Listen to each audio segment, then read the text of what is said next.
मोदी का vote record जनता तोड़ेगी।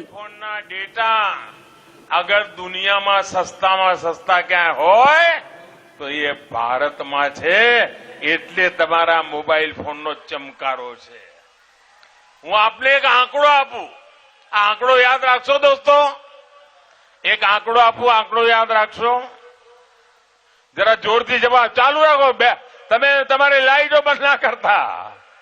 आंकड़ो आपू चालू रहेशे भाईओ, याद रहेशे तमने। दिल्ली में जયારે કોંગ્રેસની સરકાર હતી ત્યારે 1 GB ડેટા એના 300 રૂપિયા થતા હતા। 300 રૂપિયા કેટલા? આજે આ મોદીની સરકાર આવ્યા પછી માત્ર 10 જ રૂપિયા થાય છે। આ પૈસા તમારા બચ્યા કે ના બચ્યા? અત્યારે તમે જે લોકો મોબાઈલ ફોનનો ઉપયોગ કરો છો, વોટ્સએપ કરતા હશો, રીલ જોતા હશો, ઇન્સ્ટાગ્રામ માં જતા હશો, આ બધું જે કરો છો ને, જો પહેલાની સરકાર હોત તો બિલ કેટલું આવ્યું હોત તમને ખબર છે? જો પહેલાવાળી સરકાર હોત ને તો તમારું બિલ 4 થી 5 હજાર રૂપિયા દર મહિનાનું આવ્યું હોત ભાઈઓ। આજે આ મોદી સરકારની નીતિઓનું પરિણામ છે કે 250-300 રૂપિયામાં તમારો મોબાઈલ ફોન તમારી આ રોશની ચમકાવી રહ્યો છે ભાઈઓ। બોલો મારી સાથે ભારત માતા કી, ભારત માતા કી, ભારત માતા કી। એનો અર્થ એ જો કે એક વ્યક્તિના જેના પાસે મોબાઈલ છે ને 4-4, 5-5 હજાર રૂપિયા મહિને બચી રહ્યા છે ભાઈઓ બહેનો। આ કામ મોદી સરકાર કરે છે અને એને એના જીવનને સરળ બનાવવા માટે કામ કરે છે ભાઈઓ બહેનો। આજે અમારા જયારે વલસાડ આવીએ તો અમારા આદિવાસી ભાઈઓની યાદ આવે, એમ અમારા માછીમાર ભાઈઓની યાદ આવે। હું વચ્ચે વલસાડમાં આદિવાસી વિસ્તારમાં આવીને ગયો, ત્યાં મેં ઘણી વાતો કરી છે। અમારા માછીમાર ભાઈઓ બહેનોના જીવનમાં પ્રગતિ થાય, એમનું જીવન બદલે, એના માટે અમે સરકાર એમના ખર્ચો ઘટે એના માટે કામ કરે છે। 15-16 વર્ષ પહેલા ફિશરીઝ ડિપાર્ટમેન્ટ આમાં બજેટ કેટલું હતું ખબર છે? માછીમારો માટે 10-11 કરોડ રૂપિયા, 10-11 કરોડ રૂપિયા, 10 કરોડ, 11 કરોડ, 12 કરોડ, 13 કરોડ। આજે બજેટ 900 કરોડ છે ભાઈઓ। આ અમારા સાગર ખેડૂ યોજના અમારા માછીમાર ભાઈઓ એમના જીવનમાં બદલાવ આવે એના માટે કામ ચાલી રહી છે। जीवन में बदलाव लाए, इसलिए हमने ये योजना दाखिल की है। केरोसिन सब्सिडी મળતી હતી ને, એમાં પણ લગભગ 1600 કરોડ રૂપિયા સરકાર ચૂકવે છે અને મારા માછીમાર ભાઈઓના 1600 કરોડ રૂપિયા એમના ખિસ્સામાં બચે એની વ્યવસ્થા કરે છે। આપણા દેશમાં કિસાનોને ક્રેડિટ કાર્ડ મળે, अपने देश में किसानों को क्रेडिट कार्ड मिल रहे हैं, પૈસે બેંકમાંથી લોન મળે, નોમિનલ વ્યાજે મળે, बहुत ही कम ब्याज पे लोन मिल रही है। ये हमारा सागर खेडूने आप्યું, માછીમારને આપ્યું। એને પણ કહ્યું ભાઈ કે તારે આ કિસાન ક્રેડિટ કાર્ડથી તું પૈસા બેંકમાંથી લે, પૈસા વ્યાજ એટલે નજીવા વ્યાજે તને પૈસા મળી જાય, તારે કોઈ क्रेडिट कार्ड से ब्याज पे लोन मिलती है और बहुत कम ब्याज में लोन चुकानी होती है। ये हमारी सरकार ने ये योजनाएं दाखिल की है। ઉમરસાડીમાં જે ફ્લોટિંગ જેટી બની રહી છે એ તો અમારા માછીમારોના જીવનમાં એક નવી રોશની લાવવાની છે ભાઈ। અને આવી અનેક જેટીનો નિર્માણ કાર્ય આપણા વલસાડમાં થવાના છે। अनेक जेटियों का निर्माण कार्य हमारी सरकार ने शुरू किया है ताकि मछुआरों के जीवन में बदलाव आए। એના કારણે એક્સપોર્ટની સંભાવનાઓ વધવાની છે અને હિન્દુસ્તાનમાં આપણો જે સમુદ્ર તટ છે ને એની તાકાત ઘણી મોટી છે ભાઈઓ। हिंदुस्तान में अपने जो समुद्री किनारा है उसकी ताकत बहुत है। આપણે પ્રધાનમંત્રી કિસાન સન્માન નિધિ દ્વારા વલસાડમાં 1.5 લાખથી વધારે ખેડૂતોને प्रधानमंत्री किसान सम्मान निधि योजना के तहत 1.5 लाख से ज्यादा किसानों को लगभग 300 करोड़ रुपया એકલા વલસાડ જિલ્લાના ખેડૂતોના ખાતામાં મોદી 300 करोड़ जितनी रकम एक अकेले वलसाड़ जिले के 1.5 लाख किसानों के खाते में जमा करवाई है। ખેડૂતોને મજબૂત કેમ કરવા યુવાનોને મજબૂત કેમ કરવા, મહિલાઓને મજબૂત કેમ કરવી, અમારા માછીમારોને મજબૂત કેમ કરવા અને એમની જ મજબૂતી ગુજરાતને મજબूत बनावे। सभी वर्गों को मजबूत कैसे करना, जैसे महिलाओं को, मछुआरों को, किसानों को, युवाओं को, सिंचाई सुविधाओं, इसके लिए अलग अलग योजनाएं हम लोग, हमारी सरकार ने दाखिल की है। આપણા વલસાડ જિલ્લામાં વાડી યોजना,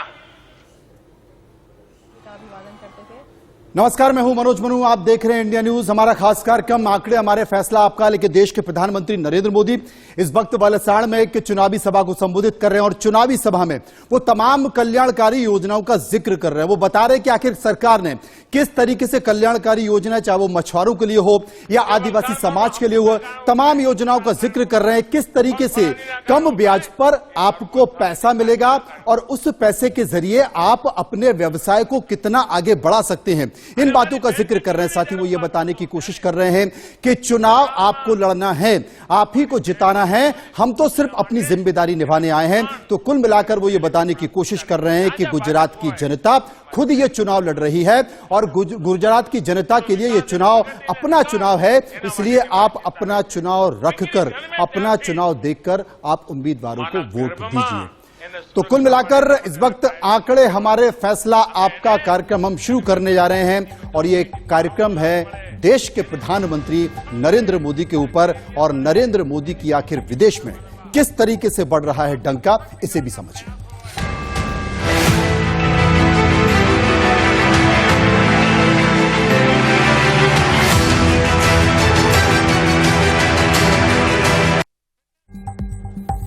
जी हां, तो इस वक्त खास कार्यक्रम लेके आए क्योंकि हमने देश दुनिया में देश के प्रधानमंत्री नरेंद्र मोदी का डंका बज रहा है। G20 अब भारत का अध्यक्ष है और दुनिया के ताकतवर 20 देशों की अगुवाई हिंदुस्तान करने जा रहा है। रूस के साथ दोस्ती है, लेकिन G20 के मंच से प्रधानमंत्री कहते हैं कि आज का युग युद्ध का नहीं है। तो भारत की युद्ध के विरुद्ध जो नीति है, भारत उस पर चल रहा है, लेकिन मित्रता के साथ भी खड़ा है। जी हां, अमेरिका और ब्रिटेन जो कि विरोधी देश हैं, उसका भी भरोसा भारत के साथ खड़ा है। दुनिया में भारत की साख जो है, अब जो मुश्किल वक्त में दुनिया है, जब रूस को भी यकीन करना है, अमेरिका को भी करना हो, तो हिंदुस्तान ही है। जी हां, हिंदुस्तान ही है दुनिया में और यह रुतबा है, वो है नरेंद्र मोदी ने देश को दिलाया है। लेकिन जनता क्या सोचती है, देश क्या मानता है, यही जानने के लिए आज हमने देश के लोगों का मिजाज समझने की कोशिश की और एक सर्वे करवाया। क्या कहता है ये सर्वे और क्या कहती है देश की स्थिति?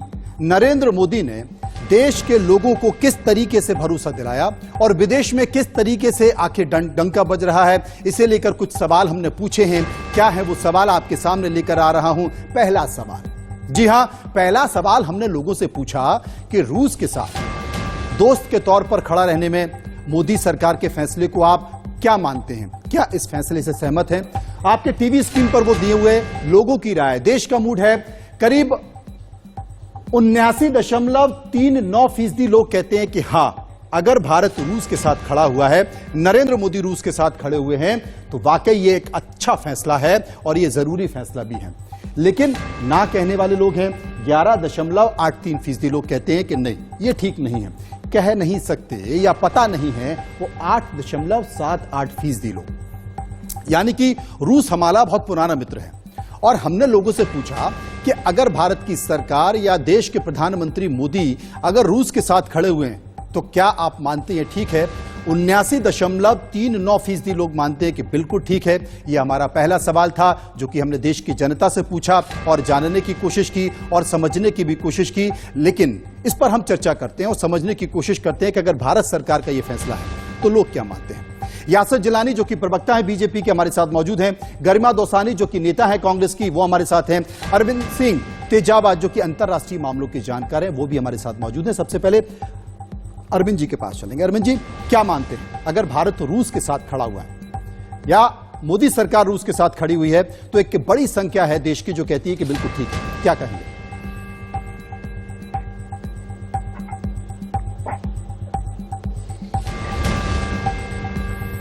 लगता है अरविंद जी हमारे साथ नहीं हैं। हम अपने दूसरे मेहमानों के पास चलेंगे। यासिर जिलानी हमारे साथ है, बीजेपी के प्रवक्ता। यासिर साहब, क्या कहेंगे?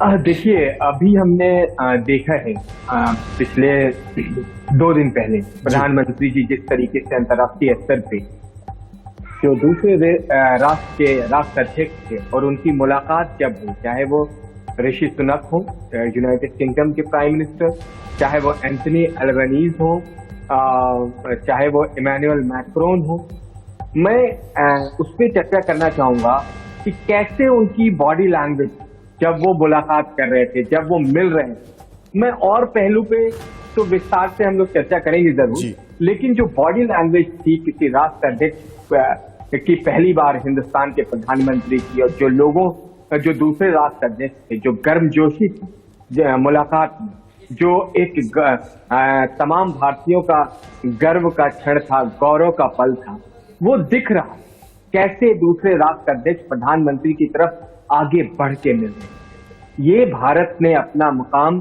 दुनिया में अब बनाया और ये हासिल किया है भारत के प्रधानमंत्री के नेतृत्व में, जो उनकी क्षमता है, उनके कार्य करने की शक्ति है, जो उनके डिसीजन है, चाहे वो रशिया को लेके हो, चाहे वो दूसरे अलग अलग देशों में। जब आपको ये ध्यान हो कि जब यूक्रेन युद्ध शुरुआत हुआ था, किस तरीके से भारतीयों को लेके आना था, उस वक्त भी हमारा नेतृत्व पूरे दुनिया ने देखा कि हमने अपने लोगों को कैसे वहां से निकाला है।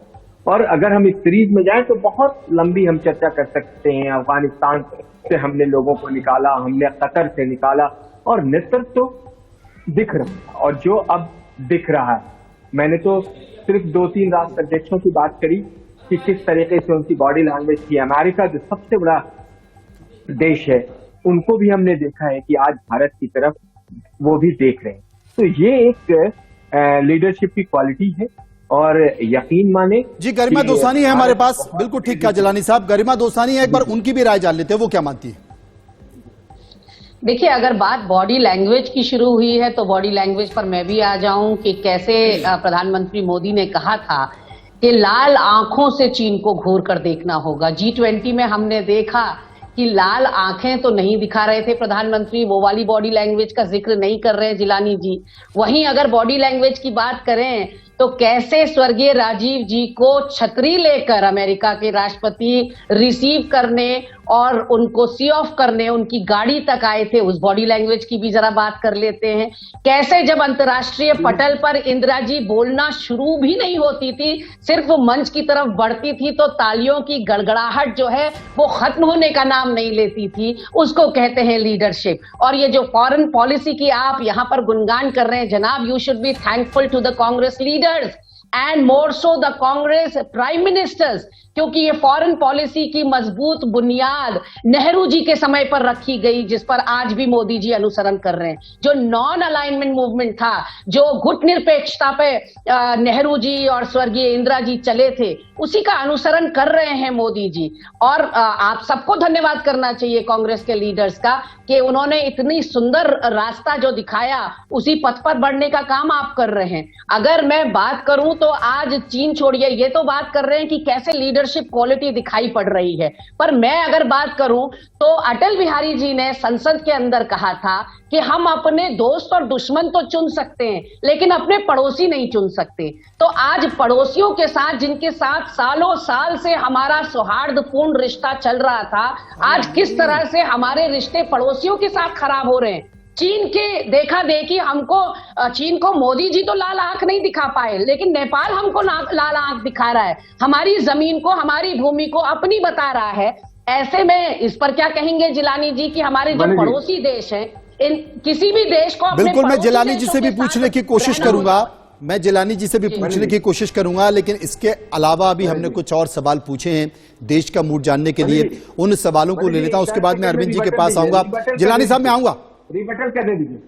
अरे इतने बेसब्रे क्यों हो रहे हैं? अभी तो आपके पास आ रहा हूं जिलानी साहब। अगला सवाल एक बार पूछ लेते हैं कि अगला सवाल क्या था। यूक्रेन युद्ध के दौरान रूस से तेल खरीदने और इस बारे में अमेरिका की बात नहीं मानने की मोदी सरकार की नीति को आप क्या मानते हैं? क्या आप सही मानते हैं? तो लोगों की जो राय थी 71.50% लोग कहते हैं कि हां, जो तेल खरीदने की नीति थी वो सही है। 15.09% लोग कहते हैं कि नहीं। सवाल एक बार फिर से बता दूं यूक्रेन युद्ध के बीच अमेरिका के मना करने के बाद रूस से तेल खरीदने की मोदी सरकार की नीति को आप सही मानते हैं? 71.50% लोग कहते हैं हाँ, और ना कहने वालों की संख्या 15.09%। कह नहीं सकते या पता नहीं है, वो है 13.41%। अब एक और सवाल, इसके बाद एक और सवाल हमने पूछा। वो सवाल क्या था वो भी जान लीजिए। आप भारत का सबसे मंद, जी हां, सबसे मंद भरोसेमंद दोस्त आप किसे मानते हैं? यह भी समझिए, क्योंकि आज के दौर में जो अंतरराष्ट्रीय नीति है उसमें यह पूछना बहुत जरूरी है कि आप भारत का सबसे भरोसेमंद दोस्त किस देश को मानते हैं। ज्यादातर जो राय है, अमेरिका कहता है कि 25.00%, लेकिन जो ज्यादातर लोग जिनकी राय है वो रूस को मानते हैं। 51.68% लोग मानते हैं कि रूस ही भारत का भरोसेमंद दोस्त है। पता नहीं, कह नहीं सकते 10.28%, और इजराइल को 4.25% और जापान को 8.79% लोग मानते हैं। दो सवाल टीवी स्क्रीन पर हमने सामने रखे, मेहमान हमारे साथ मौजूद हैं, अरविंद जी के पास चलेंगे, उनसे हम जानने की कोशिश करेंगे, अंतर्राष्ट्रीय मामलों के जानकार हैं। अरविंद जी, आप क्या मानते हैं? दरअसल किसी भी दल की सरकार हो, पर इसमें कोई दो राय नहीं है कि भारत की विदेश नीति वही होती जो होनी चाहिए। दूसरा जो महत्वपूर्ण मसला जो हमें ध्यान में रखना चाहिए वो ये है कि आजादी के बाद से ही खासकर विदेश नीति के मसले को लेकर हम में कभी विवाद नहीं रहा, खासकर दलगत विभेद को लेकर। तो गरिमा जी का यह कहना मुझे लगता है कि ठीक तो नहीं है कि केवल नेहरू जी और उन्होंने ही विदेश नीति की नींव रखी, क्योंकि उसकी जगह अगर कोई भी होते तब भी विदेश नीति वही होती। दूसरी बात, हम सबको यह मानना पड़ेगा, और मुझे लगता है कि इसमें किसी बात का विवाद नहीं है कि 2014 के बाद में विदेश नीति में एक एग्रेशन देखने को मिल रहा है। और मैं याद दिला देता हूं कि जब हम ईरान से, जब हम वहां से पाइपलाइन के जरिए जब हम यहाँ गैस लाना चाह रहे थे, तो मनमोहन सिंह जी साहब उस समय अमेरिका के दबाव में आ गए थे और उसका हमें नुकसान भी हुआ। हमें जो सस्ती जो गैस मिलनी चाहिए थी वो नहीं मिली। और यह भी सच है कि इस समय जो जयशंकर साहब ने उस दबाव को नहीं माना अमेरिका के। तो इन सब फर्क को हमें महसूस करना पड़ेगा, और यह वाकई बहुत अच्छी बात है। और साथ में विपक्ष को, जिसमें पूरा विपक्ष सम्मिलित है, केवल कांग्रेस ही नहीं है, वह विदेश नीति के मसले पर सरकार से बहुत कम मतभेद रखती है। कुछ अभी जो डोकलाम के बाद में कुछ जो क्षेत्र हैं, वह एक खास स्टेप बाय स्टेप उसमें चीन पीछे हट रहा है, वह भारत के उस जरूरत को महसूस कर रहा है। तो हमें इस चीज को महसूस करना होगा। हमें अचानक से हम कोई बहुत सारे मोर्चों पे हम नए नए मोर्चे नहीं खोल सकते। हमें काफी समझदारी से काम लेना होगा। और चीन एक बहुत ही मजबूत राष्ट्र है, उससे बहुत ही बिल्कुल समझदारी से काम लेना होगा, कूटनीति से काम लेना होगा। जिलानी साहब कुछ कह रहे थे, जिलानी साहब फरमाइए। मैं अरविंद जी की बात का जवाब दूंगी। अब हर आदमी का आप जवाब मत दीजिए, थोड़ा सा सब्र करिए। गरिमा जी नहीं, आप बोल लीजिए। मैंने आपको जिलानी साहब आप बोल लीजिए, उसके बाद फिर गरिमा जी अपनी बात रखेंगे। आप बोल लीजिए, फिर गरिमा जी अपनी बात रखेंगे। मैं एंकर महोदय को सिर्फ संज्ञान में ला रही हूँ कि मुझे उनका जवाब देना है जब भी वो मौका दे। मैं आपका टर्न नहीं मार रही हूँ। आप उछल क्यों रहे इतना, मुझे समझ नहीं आ रहा। Why are you so desperate? मुद्दों की बात छूट जाएगी। Desperate क्यों है? मुद्दे की बात छूट जाएगी। यासिर जी को बोलने मत दीजिए। मैंने ये नहीं कहा, आप गुस्सा हो रहे हैं। मैं तो एंकर महोदय से कह रही हूँ, अरविंद जी का जवाब देने का मुझे मौका दीजिएगा। कांग्रेस कहीं हो या ना हो, कांग्रेस मुख्य विपक्षी दल है, उतना सम्मान आपको देना पड़ेगा। गरिमा जी आपको मौका मिलेगा। जिलानी साहब आप अपनी बात पूरी कर लीजिए। जिलानी साहब, हमने दो और सवाल पूछे हैं, देश की राय रखी है, इस पर आपकी बात। देखिए, ये कांग्रेस की मनोज जी ये सोच हो गई है कि प्रधानमंत्री जी के ऊपर कटाक्ष करते करते वो देश के ऊपर भी अपना निशाना लगाने में चूकते नहीं, देश के ऊपर सवाल करने लगते हैं। समझा रहा हूँ। अब आप मेरे आपकी बारी आएगी गरिमा जी। मैंने तो कोई कटाक्ष नहीं किया देश पे। आप क्या बताना चाह रहे देशवासियों को? गरिमा जी, आपकी- लाल आंखें आप ही कह रही थी। नहीं, मैंने नहीं, बकौल मोदी जी, मैंने नहीं कहा। I was coating the prime minister का बयान है भाई साहब, मेरा बयान जोड़िए। जिलानी साहब, गरिमा जी, मेरा निवेदन आपसे इतना है कि मुद्दों पर बात की जाए। जो सवाल हमने देश के लोगों से पूछे हैं, देश का मूड जानने के लिए, सिर्फ उसी विषय पर बात की जाए, तर्क और कुतर्क नहीं। अरे आप देखिए, अगर इसी तरह की हरकत करेंगे या विलुप्त होने में ज्यादा वक्त नहीं लगेगा। वैसे ही कौन सी हरकत? गरिमा जी, यासिर साहब, गरिमा जी, यासिर साहब, अगर हम लोग ऐसे ही बात कर रहे हैं तो बात बहुत दूर तक निकल जाएगी। बता रहे हैं कि तमीज से रहो। आप एक महिला को बताने के वाले की तमीज से रहो। मुझे लगता है कि इस गतिरोध को तोड़ने के लिए हम एक और सवाल अपना ले लेते हैं। मैं अपने साथी से कहूंगा कि एक और सवाल लगाए। जो चौथा सवाल हमने देश के लोगों से पूछा, चौथा सवाल ले लेते हैं। देश के लोगों से पूछा, वो चौथा सवाल क्या था? जी हां, देश के लोगों से जो चौथा सवाल हमने पूछा वो है कि क्या मोदी सरकार ने दुनिया में भारत की छवि बेहतर की है? टीवी स्क्रीन पर है। क्या मोदी सरकार ने दुनिया की छवि, भारत की छवि बेहतर की है दुनिया में? हां कहने वालों की जो संख्या है वो 82.35%। हां कहने वालों की संख्या। जो ना कहने वालों की संख्या है वो 14.20% है। और कह नहीं सकते या पता नहीं है वो संख्या 3.45%। सीधे चलेंगे अपने मेहमानों के पास। पहले मैं अरविंद जी के पास चलूंगा। अरविंद जी के पास चलूंगा। अरविंद जी, विदेश नीति किसी भी देश के लिए जरूरी होती है।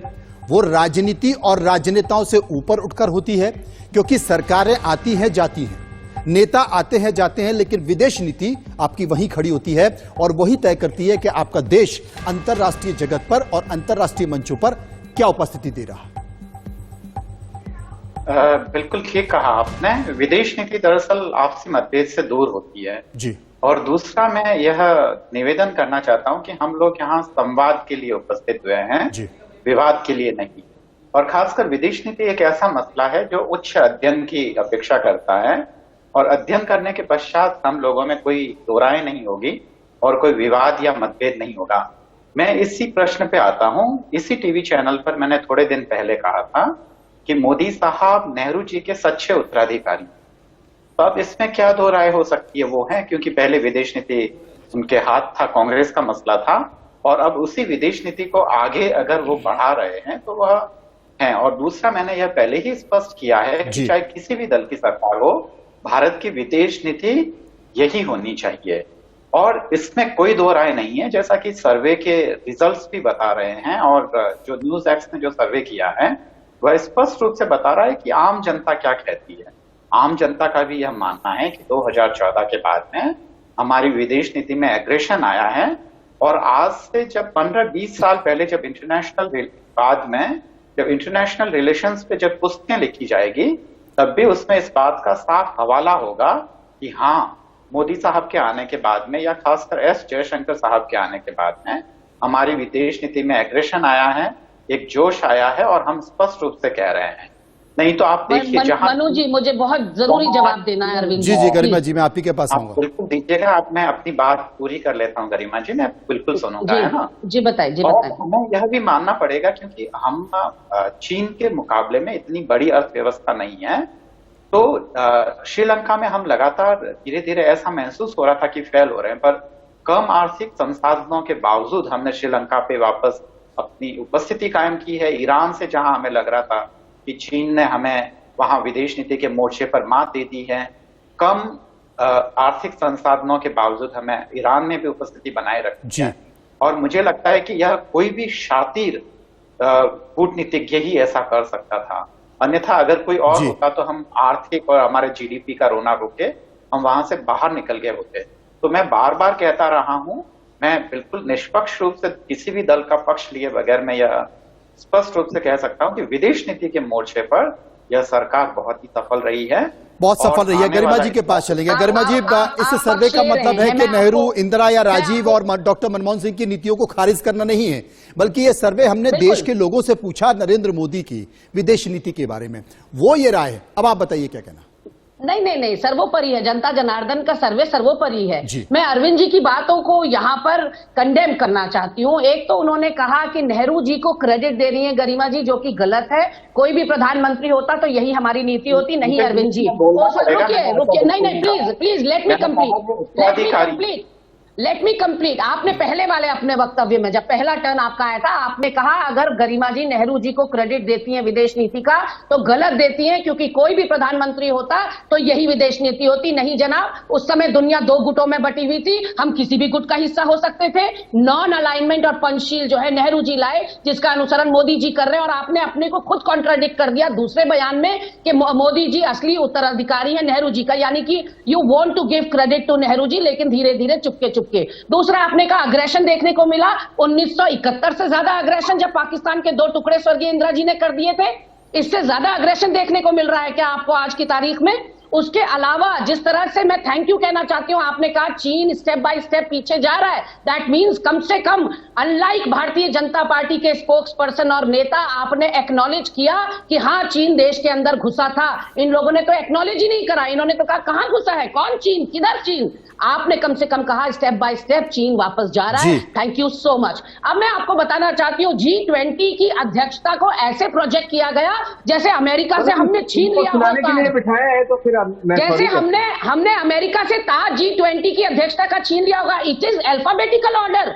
हमें चलिए वो सवाल भी, इससे ज्यादा वो सवाल भी आपके सामने लेकर आ रहा हूं। जो जिस बात का जिक्र गर्मा जी कर रही हैं, जिस बात का जिक्र गर्मा जी कर रही है, वो सवाल भी हमने पूछा लोगों से। सवाल ये था कि विदेश नीति के मामले में मोदी सरकार को आप कैसे रेट करते हैं, यानी कि कितने अंक देते हैं। टीवी स्क्रीन पे आपके सामने सवाल लगा हुआ है, विदेश नीति के मामले में मोदी सरकार को आप कैसे रेट करते हैं, यानी कि कितने अंक देते हैं। बहुत अच्छा 54.44%, अच्छा 28.70% और औसत 9.27%। आप देखिए तमाम सारी चीजें निकल कर आ रही हैं। कह नहीं सकते और पता नहीं है वो करीब 0.39% और खराब 7.20%। ये हमने जब सवाल पूछा जनता से, खासकर इस मामले में कि विदेश नीति के मामले में मोदी सरकार को कितना रेट करते हैं, तो ये जवाब आया। अब चलते हम सीधे अरविंद जी के पास। अरविंद जी, संक्षेप में आप बता दीजिए, उसके बाद बाकी के 2 मेहमानों से भी जवाब। मैं क्योंकि ये बात चली है बायसनेस की, इसलिए मुझे जवाब देना पड़ेगा, मजबूरी है। अगर आप चीन की बात कर रहे हैं तो चीन का बहुत बड़ा हिस्सा नेहरू जी के जमाने में गया है जी। पर उस इतिहास को याद करने का कोई फायदा नहीं है, हमें भूलना पड़ेगा, क्योंकि हमें आगे देखना है, हमें अपनी अर्थव्यवस्था सुधारनी है।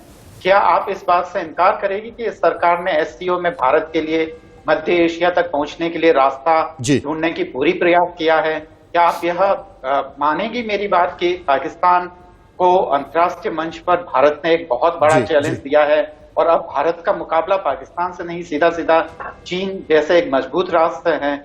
जब तक कांग्रेस सरकार रही केवल वह भारत और पाकिस्तान ही होता रहा, जबकि आज एक भारत अंतर्राष्ट्रीय मंच पर उभर कर आ रहा है। पर गरिमा जी, हमें इन सब बातों को भूलना होगा।